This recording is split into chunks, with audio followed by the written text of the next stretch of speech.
It's Tuesday, September 24th. I'm Lucie Steiner. And I'm Sam Seder. Which of these stories will you be talking about today? A new report says Trump personally ordered a hold on Ukrainian military aid as Nancy Pelosi finally starts looking into impeachment. Meanwhile, centrist think tank Third Way is testing a tax on Medicare For All, with some help from Joe Biden's friends. And lastly, New York prosecutors reject Trump's, quote, sweeping immunity claim against a subpoena for his tax returns. You are listening to Majority FM's AM Quickie, and these are the stories you need to know.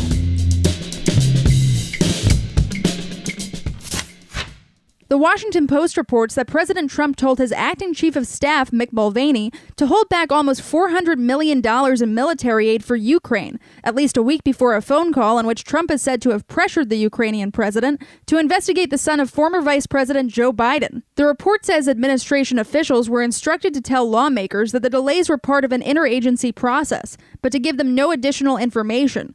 A pattern that continued for nearly 2 months until the White House released the funds on the night of September 11th. Meanwhile, 7 freshman Democrats who flipped Republican seats wrote an op-ed in the Washington Post calling for impeachment proceedings against President Trump. And it's being reported that House Speaker Nancy Pelosi has been quietly discussing with top allies and lawmakers about whether the time has come for impeachment. Finally.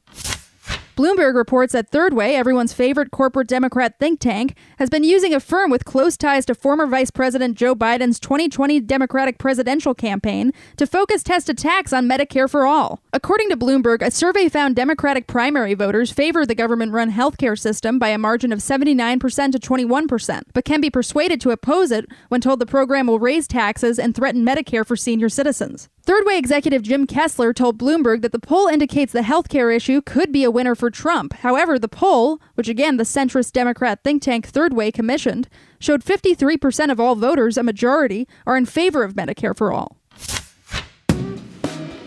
Hey, Majority.fm's AM Quickie is fueled by justcoffee.coop. Just Coffee is a worker-owned coffee roaster based in Madison, Wisconsin that has sponsored the Majority Report for nearly a decade.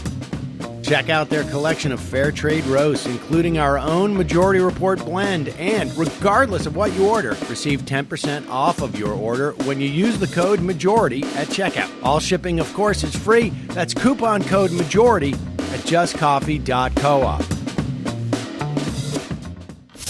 The New York Times reports that the Manhattan District Attorney's Office has accused President Trump and his legal team of making up a new presidential privilege in order to block their subpoena for several years' worth of personal and business tax returns. The Manhattan DA's office said Trump's request for a judge to make the subpoena against his accounting firm invalid until he leaves office was the president, quote, seeking to invent and enforce a new presidential tax return privilege. Bloomberg reports that the DA's office agreed not to enforce the subpoena before a scheduled Wednesday hearing on the case.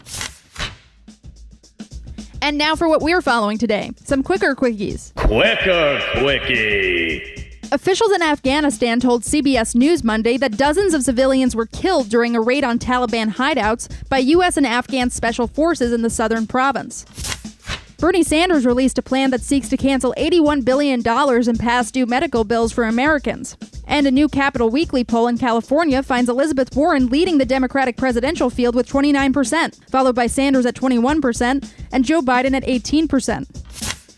And Bill Weld, long-shot candidate for the GOP nomination for president, accused Donald Trump of treason for pressing Ukraine's president to investigate Joe Biden, and stated bluntly that the penalty for treason in the United States, quote, is death. Quicker quickie.